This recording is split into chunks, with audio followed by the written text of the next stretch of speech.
All right, man, what's your name? Title? Tor Ajanaku, owner of Kianga's Kitchen. And this is my wife, Ramoka Ajanaku. How long you been vegan? What year did you go vegan? 2011. That's the same year I went. 2010, 11, something like that. And why would you do that? Well, I personally went vegan because of health issues. I had a real bad car accident, so I got like metal implants, and I had a whole lot of broken bones throughout my body. So I tried to find a way to alleviate the pain naturally without having to always take drugs. So I discovered raw food veganism, and me and my wife, we were raw food vegan for like a year and a half, and then of course we kind of relapsed. We started eating cooked foods and stuff again, but that was the primary reason, health reasons. Did you solve all the health problems that you were trying to resolve? No, so yeah, I mean most of them, like I didn't have to take any more painkillers. That was a big thing, because most raw food, especially and plant-based diet, is definitely anti-inflammatory for the most part.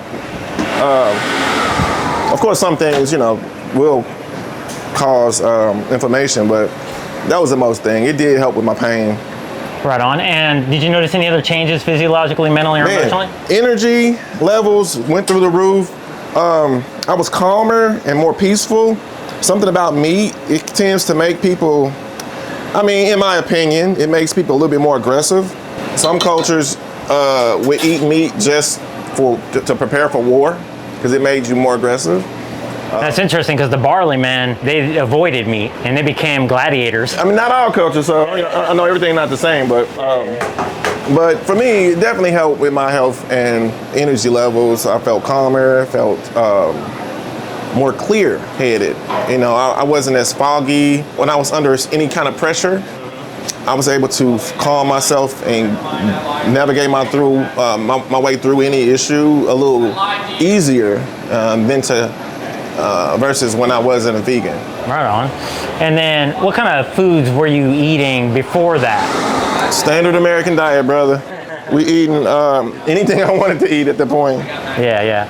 And then what kind of foods did you start eating that helped the most? You said raw. You said you went raw. Yeah, raw greens, the fruits and vegetables, man. Mostly, everything. When you're a raw foodist, your appetite increases actually, and you're able to eat more food. And as a vegan in general, the portion sizes really wouldn't matter, especially if it's whole food, not necessarily like a processed vegan food like the Beyond Burgers and the Beyond Meats.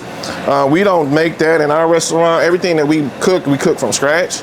So if we do make a meat alternative or a plant-based protein, we tend to make it ourselves. We definitely know where it came from. You called it a neat. It's a walnut, the walnut neat. That was so good. One of your customers recommended it. Cool. And I also had some black beans and rice, and I couldn't believe how affordable it was, man. I got the greens too, and I got full, and it was like under $10. I was blown away. I think that's one of the benefits of being able to make everything from scratch and sourcing your fruits and vegetables either locally or from credible sources. The big thing about people who go vegan, they tend to complain about the price point. It's too high to be vegan, but you just gotta know how to cook. If you can make everything from scratch, you'll save a whole lot of money that way.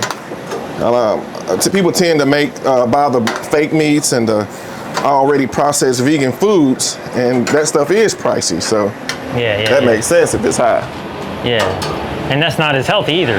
Nah, man. Have you ever read the back of that label on a Beyond Burger meat? So what are the stuff you got on your menu? So we got some collard greens, plantains, quinoa tabbouleh, and most, if not, I say 98% of the things we have on our menu is gluten-free. Black beans and rice, fried oyster mushrooms, akara patties, which is a West African dish. It's like falafel, but it's made with black-eyed peas, onions and peppers, herbs and spices, which is really great. Cabbage, collards, sweet potatoes, and macaroni and not cheese, which is also gluten-free. We make it with a gluten-free noodle, and the cheese or the not cheese is made out of a garbanzo bean sauce, with coconut milk and different herbs and spices. So we kind of try to make it allergy friendly to kind of cater to. Instead of using like cashews or whatever. That way people who have a nut allergy or a gluten allergy can eat our food too. So. Right on.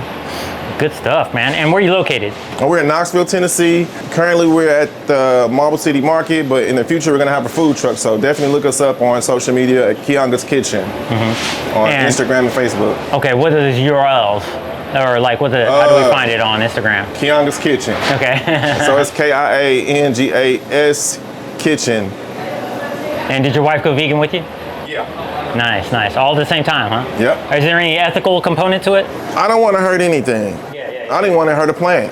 And even when you like harvest collard greens, you can always harvest the outside leaves, and that plant will still live, and it can actually live for years and years and years and generations. You sound like a Jain. The religion Jain, they don't eat anything like tubers and stuff that involves killing the plant. Let me check out your shirt here. That's how we spell it right there. All right. Well, I appreciate your time. I know you're a busy man. My pleasure, man. Appreciate you too, brother. Good luck with that big order. Appreciate it, man.